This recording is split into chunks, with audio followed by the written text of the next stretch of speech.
sudah nyata-nyata pegang akte kematian tapi kalau hidup, nah karena masyarakat bilang mau pindah masuk aja harus lapor ini lapor itu, alamatnya yang kita tuju juga tidak mau membukakan pintu. Kan kita nggak bisa ngelarang penduduk keluar masuk nih.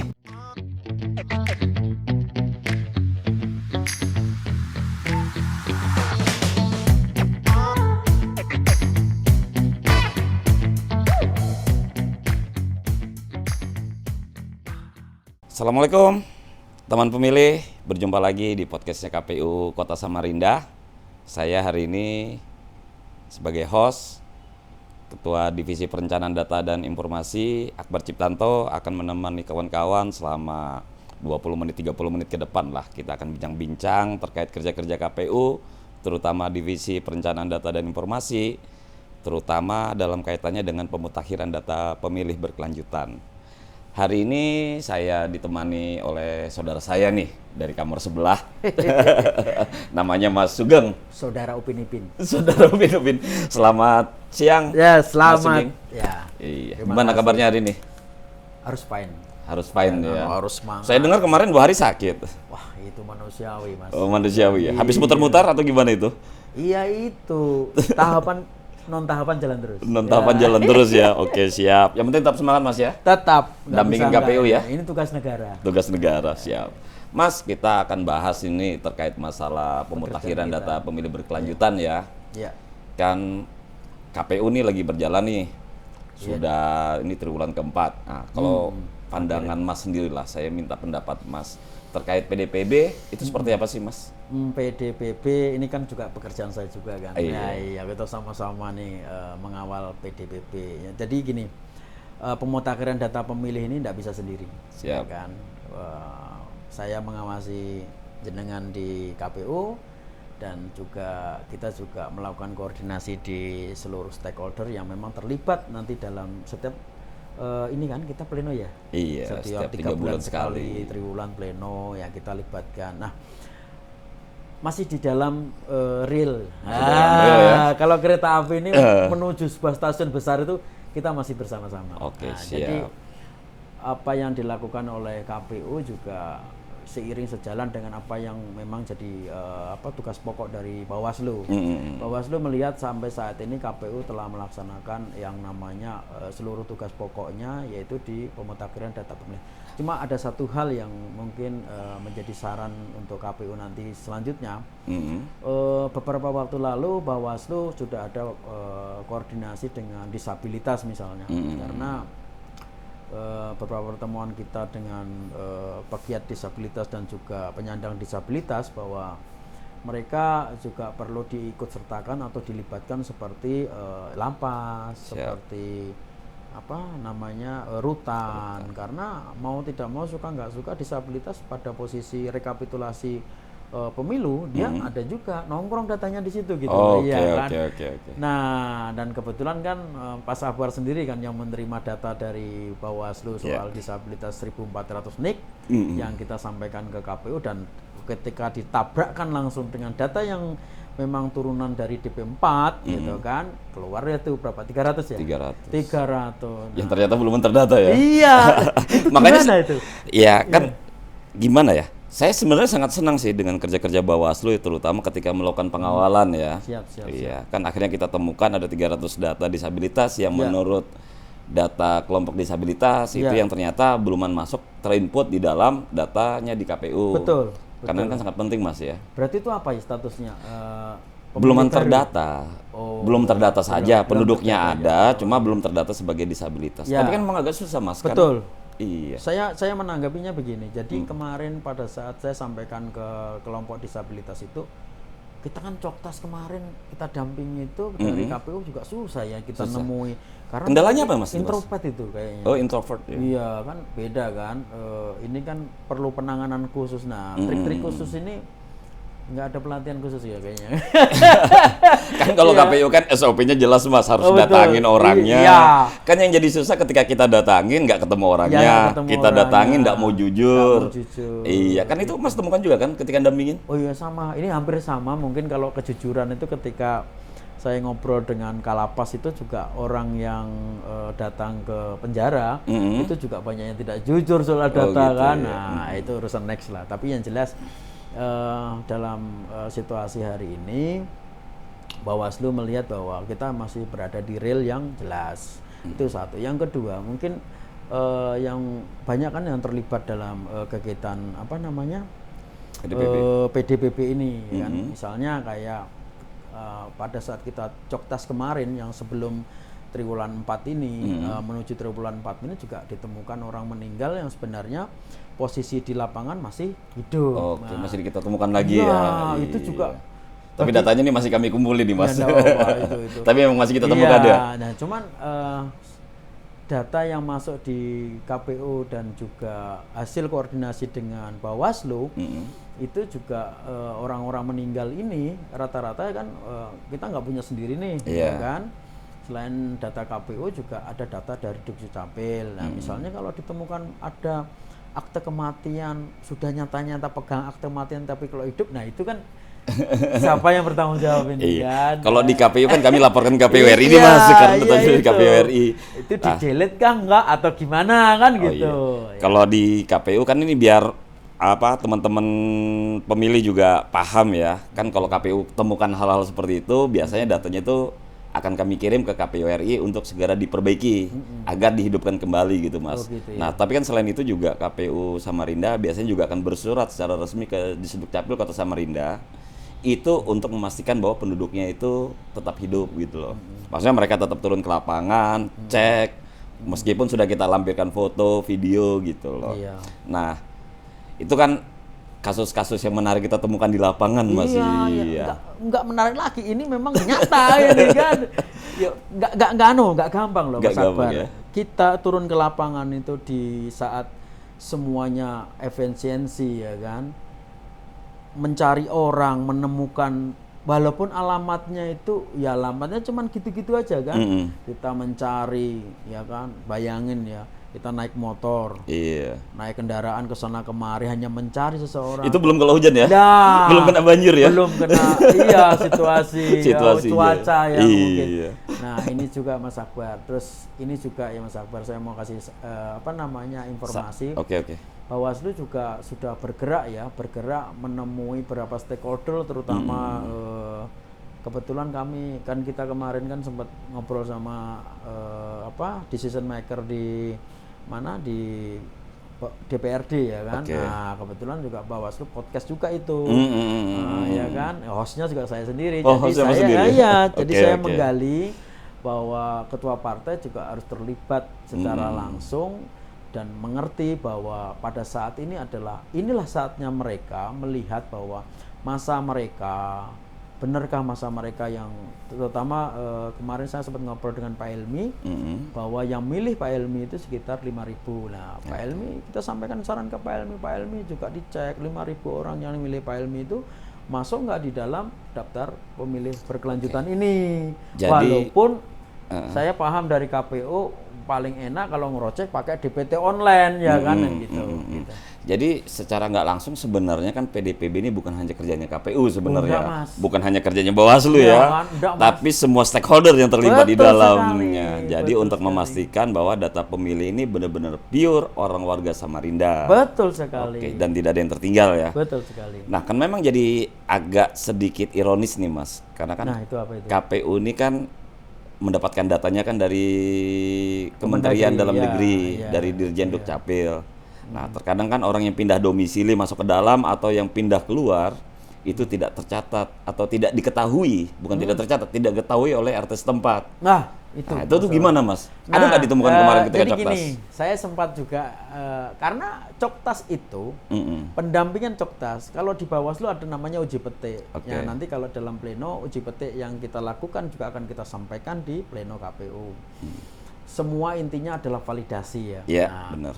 Kalau pertanyaan dari Mas Akbar soal keterlibatan Pak RT dalam mengenai arus keluar masuknya orang, warga, dulu memang kalau saya memperhatikan di luar Bawaslu, keterlibatan RT itu menjadi hal yang rumit karena masyarakat bilang, mau pindah masuk aja harus lapor ini, lapor itu. Nah, tetapi ketika langsung ada sistem yang user langsung bisa ke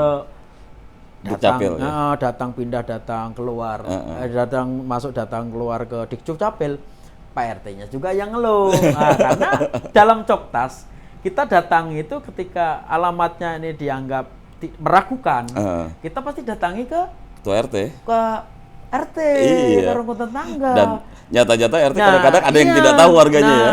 Pak, kayak kemarin yang salah satu item yang Mas Akbar sampaikan bahwa Coktas triwulan keempat menuju triwulan keempat ini ada data Kementerian Luar Negeri ya kan. Nah, saya sama tim timnya Mas Akbar datang ke Pak RT Bu RT waktu itu yang menjabatkan ibu-ibu Bu RT yang di Kelurahan Bandara kalau salah ya.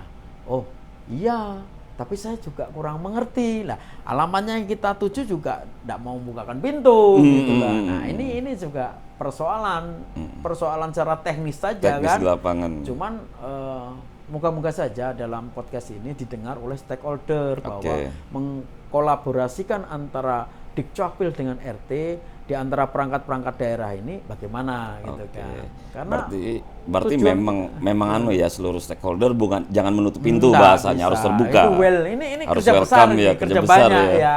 Melibatkan orang banyak Mas Akbar. Nggak bisa kita sendiri yang memang kalau dalam undang-undang kita yang memikul semuanya nih. Tetapi persoalannya adalah bahwa pekerjaan mulia ini menuju pada titik tertentu yaitu integritas pemilu. Gitu. Siap. Ya. Jadi kalau pandangannya Bawaslu sementara ini Mas, kita udah jalan nih 3 kali triwulan ya.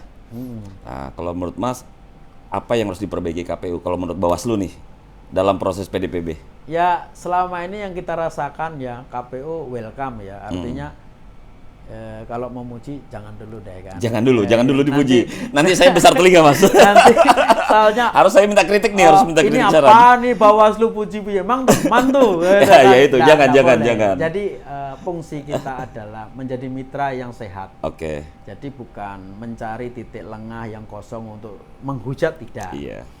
Selama ini Bawaslu memberikan saran perbaikan, himbauan yang bisa dilakukan oleh Bawaslu ke KPU diterima dengan baik dan dilaksanakan. Nah, cuman gini Mas. Apa itu? Ini agak penting nih. Ini apa nih? Masalah disabilitas lagi. Oke. Gimana? Jadi kemarin saya ngobrol sama disabilitas itu, dia punya unek-unek ya. Mas Sugeng, kenapa Bu?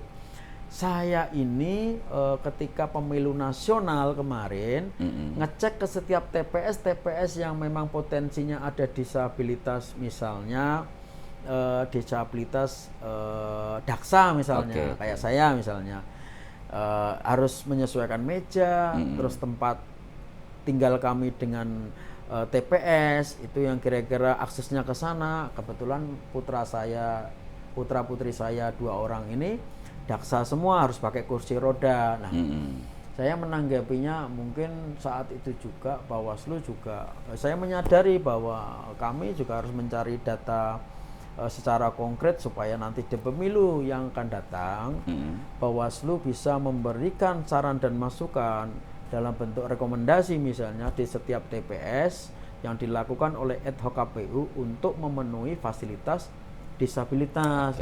Terus kalau mau ditanya lagi, kalau mau misalnya kami turut berperan dalam ikut serta beraksi misalnya, oh iya gampang, tinggal disabilitas dengan Bawaslu atau dengan KPU melakukan MOU atau perjanjian kerjasama, Ibu bisa ikut serta keliling-keliling memastikan keikutsertaan disabilitas, terutama pelayanan dalam proses pemilihan pencoblosan di TPS. Berarti gitu, Mas Akbar. Berarti nanti saya tes nih ya. Nanti di pleno keempat nih. Ya. Itu wujud komitmennya KPU. Kita akan undang. Undang kelompok disabilitas. Kelompok disabilitas. Karena kita undang nih Mas nanti supaya kita juga minta masukan dari mereka sebenarnya. Karena berdasarkan cross check kemarin ada sekitar 300-an data itu. Betul sekali. Nah, ini yang kita pengen buktikan, pengen kita pastikan orangnya tetap masuk dalam bentuk disabilitas itu. Kalau memang perlu ada pendampingan dari disabilitas untuk karena pendekatan kekeluargaan Iya. yang agak susah. Saya kan? kayaknya deh Mas Akbar, hanya Samarinda kita ini aja deh yang ngomongin disabilitas kencang. Kabupaten kota lain belum tentu. Saya sudah sampaikan kemarin ke Bawaslu Provinsi, tenang Mas. Saya sudah sampaikan, saya senang Bawaslu. Iya. Kenapa? Karena ngasihkan data disabilitas, Iya. ngasih data Polri, Iya. ngasih data TNI. Iya. Meskipun sebenarnya kami sudah punya juga sebagian Betul. data tersebut. Nah, enggak, saya menganggapnya gini Mas Akbar. Saya ini kan pengawas ya. Ya, Kalau pengawas tidak punya basic data, pengawas tidak bisa mengetahui atau melakukan pemetaan di seluruh kegiatan kita ini. Namanya bukan pengawas tapi konsultan rumah tangga, ya kan? Oke, Ya, oke, benar. Pengawas itu juga harus di luar loh Mas Akbar. Iya. Jangan di dalam kantor. Benar, benar. Ya kan? Harus Makanya di Mas luar. sering jalan ya. Iya. Akhirnya tepar 2 hari lalu. Iya, iya. Oke Mas, ini Mas, pertanyaan yang menurut saya agak penting nih ya. Ya. Kan ketika proses PDPB ini berjalan, Iya. kan KPU kan selalu merasa bahwa data kami ini udah valid lah, data kami ini Oh, udah iya. benar. Iya, karena Itu kan yang selalu langsung dari Kemendagri kan. Betul, betul. Tapi kan ketika kita temukan di lapangan kan agak berbeda gitu ya. Betul. Agak gugup kita ketika terima data yang menurut kita valid ternyata kok seperti ini gitu loh. Paham saya. Jadi kalau menurut Bawaslu nih, langkah tepatnya KPU ketika menemukan data-data di lapangan yang ternyata agak berbeda seperti apa Mas? Jadi gini, memang kalau ya percaya atau tidak percaya bahwa data yang ada di KPU itu memang berasal dari sumber yang valid ya kita ya kan Iya. gitu.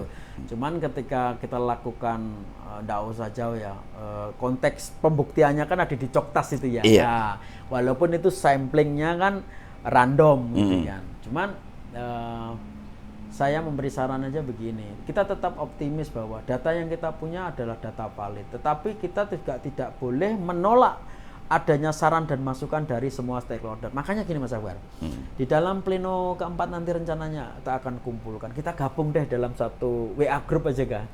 Oke, Ya coba kan, kita usulkan itu ya. secara teknis supaya stakeholder nanti dalam melakukan komunikasi tidak menunggu surat, ya kan, langsung bisa melakukan direct japri kan gitu Oke. kan. Ya Berarti kan? bisa ini Mas, nanti pada saat kita pleno, kita minta nomor kontak person dari masing-masing institusi, itu yang pengampu ketika divisi masing-masing, iya. pengampunya, ketika ada apa-apa kita bisa kontak di sana. Betul sekali. Oke. Terutama dari catatan sipil. Mohon maaf ini karena catatan sipil itu kan pintu masuk dan Pintu keluar, masuk, ya keluar kan? data memang. Data keluar dari manapun kalau pintu masuknya di catatan sipil ini tidak sigap, ya kan? Nggak anu nih, percuma kita bekerja kan? Karena yang bisa menentukan orang terpanggilnya orang ke apa namanya bilik TPS itu kan yang pertama adalah orang yang memang masuk di dalam DPT ya kan. Nah, kecuali memang daftar pemilih khusus itu kan karena memang beralamat di situ. Nah, dan Atau kebetulan belum DPTB, terdaftar di ya kan? dalam Orang yang pindah DPT. memang benar dia ngomong kepada pemangku kebijakan misalnya datang ke KPU dan yang sebagainya untuk pindah. Nah, Oke. itu yang pertama. Yang kedua ini tapi di luar konteks ini. Disabilitas kemarin itu juga bicara akan ngobrol nih. Kayaknya konsen betul Mas ya Nah, di disabilitas. penting. Bayangin ya. Oke. Disabilitas itu pemilu nasional itu ada 1.111 lebih loh. Orang yang nyoblos dan suaranya sah Iya. di TPS. Pemilu kepala daerah kemarin yang baru-baru saja kita lakukan itu cuma 700.000. Berarti ada penurunan. Oh iya ada penurunan. Dan orang kalau yang memang tidak concern ke bidang ini ya acuh tak acuh. Tetapi bagi kita ada apa itu gitu loh. Apakah karena dia kaget TPS-nya dikecilin jadi berapa itu kemarin? 600 orang 500 ya? sampai 600 orang.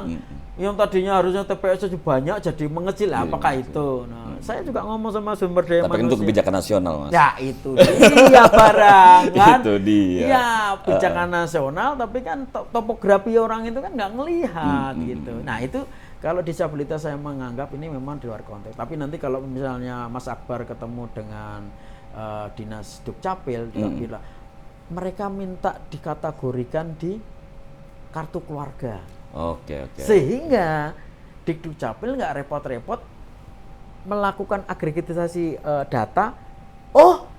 Ini disabilitas. Tapi bukannya di kartu keluarga itu ada speknya gitu? Nggak ada. Nggak ada ya? Infonya sih daerah lain udah. Sudah ada ya, Udah dimasukkan ada. ya? Cuman dalam itu ada juklak-juklisnya. Coba nanti saya tanyakan ke Ya, Dukcapil Mas ya, itu. apakah itu harus Iya. bisa dimasukkan atau enggak dalam kartu Betul, keluarga. betul. Nah, karena secara tidak langsung itu bisa membantu KPU juga tugas-tugasnya. Iya. Karena Oke, saya kenapa ngotot isunya adalah disabilitas. Yang pertama, disabilitas memang sesuai Undang-Undang 2006 kalau nggak salah itu, undang berapa itu. Disabilitas juga punya hak untuk berbuat apapun dalam melaksanakan hak dan kewajibannya di negeri kita ini. Oke, Nah, ya kan. oke. Yang kedua, disabilitas itu juga nongkrong di rekapitulasi, Mas. Oke. Nggak bisa dipungkiri. Tidak gitu bisa loh. dipungkiri, memang ada di situ. Ada di situ. Dijelaskan disabilitas Iya, berapa yang milih. Karena konsentrasi Bawaslu ketika dia rekapitulasi kan dicari nih kan pelanggarannya apa nih ya kan? Ya, benar. Nah, ya kan, bukan mencari sebenarnya, tetapi bagaimana memberikan saran dan masukan. Tetapi disabilitas nggak pernah dikulik ya. Oke. Gitu. Oke. Ini agak sedikit lagi nih Mas.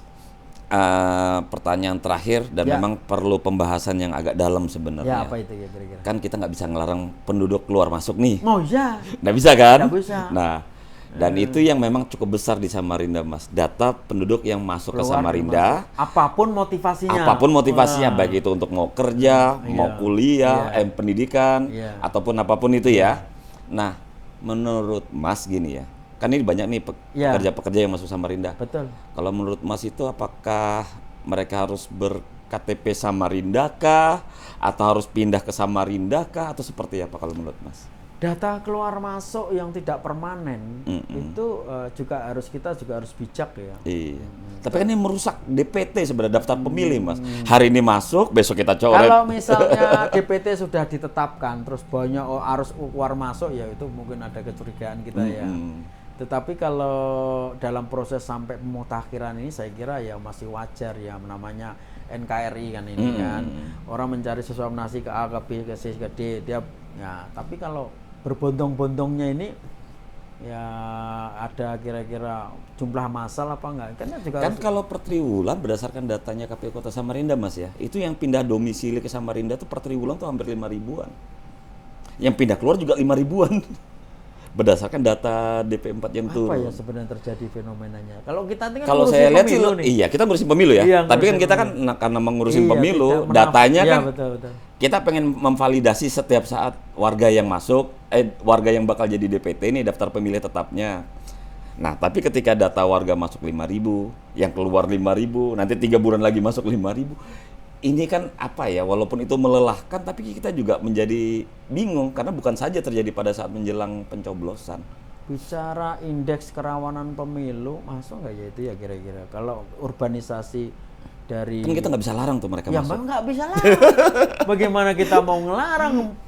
Kecuali semua pintu masuk Kota Samarinda kita itu pasang pelang. Iya, kita pasang pelang. Kan nggak bisa. Nah, yang penting itu tetap berjalan saja sebagaimana mestinya. Kita cek Mas ya kalau menurut Mas. Ya kita nggak boleh lelah bahwa memang kenyataannya begitu, keluar masuk nggak bisa kita larang kan.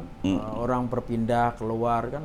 Kan kalau orang lihat data per triwulan seharusnya mereka paham bukan hanya terjadi pada saat pencoblosan sebenarnya. Tapi memang per triwulan ada warga yang masuk, ada warga yang keluar. Yang kita khawatirkan pada saat pemilu nanti, apakah itu berbondong-bondong sekitar itu kan kita nggak tahu ya. Kalau jumlahnya sama, relatif bukan dong. Iya. Tapi kalau jumlahnya tiba-tiba membengkak, mungkin itu jadi potensi.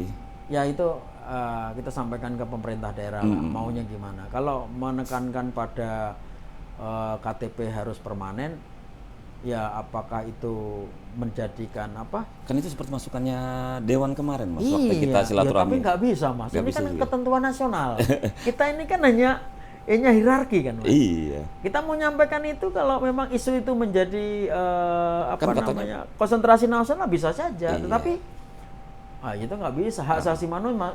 Atau nanti saya coba tanya ke Dukcapil ya, kan kata Dewan nih infonya kan banyak warga Samarinda. Nanti kalau aja Mas Akbar ketika bicara dalam pleno bersama dengan KPU provinsi bisa diusulkan deh. Oke. Iya kan? Kan menurut Dewan nih ya, bukan menurut kita ya. Kalau pengawas kan cuma ngeliat aja Iya, dia kan Dewan bilang ke kita tuh ada hampir 150 ribuan warga Samarinda yang sudah menetap di Samarinda, bisa belum nambah maksudnya. Iya. Kan? Iya. Tapi mungkin itu nanti kita coba masukkan ke Dukcapil apakah benar ya informasi yang disampaikan oleh anggota Dewan tersebut. Betul. Karena kita kan nggak bisa serta-merta tiba-tiba masukkan dia sebagai pemilih selama identitas kependudukannya bukan warga Samarinda kan. Iya, ya nggak bisa dong, itu kan melanggar hak asasi manusia. asasi Iya, udah manusia. ngambil. Oh, Nggak bisa kita paksa ya. Ya kalau kita ngomong konteks di luar pemilu ya. Iya. Ya, kebetulan Oke. saya juga belajar hukum. Ya, Iya. siap. Siap. Terima kasih banyak Mas Sugeng. Rasanya saya kurang deh ngomong. Kurang. Ini. Mau saya panjangin lagi. Enggak, soalnya PDPP ini masyarakat juga harus tahu gitu loh. Iya. Ya, siap. Tapi intinya kan kita udah sampaikan ke teman pemilih bahwa Iya. KPU itu nggak pernah lelah untuk memutakhirkan data pemilih kami di Betul Kota sekali. Samarinda. Dan kami juga selalu diawasi oleh Bawaslu. Oh, iya. Bukan diawasi loh ya, ditemani. Jangan, mitra kerja. Mitra kerjanya. Mitra Bahkan kerja. sampai Bawaslu Provinsi pun ikut mendampingi pada saat Coktas ya kemarin. Iya, nih. Bawaslu Provinsi. Berarti benar-benar KPU ini diminta untuk bekerja secara Iya, profesional dan mudah-mudahan KPU Kota Samarinda akan terus bekerja secara profesional. Iya. Terima kasih Mas Sugeng sudah mau Sama-sama. menemani Wah, kami. saya terima kasih sudah mau masuk. Enggak, saya undang. makasih. Iya. Sampai lupa nah minumnya, sampai lupa salaknya, Siap. sampai lupa kopinya. Siap. Kita jumpa lagi di episode selanjutnya bersama saya Kadi Frendatin KPU Kota Samarinda Akbar Ciptanto. See you next time. Assalamualaikum. Waalaikumsalam warahmatullahi Makasih, Mas. wabarakatuh. Terima kasih. Sama-sama.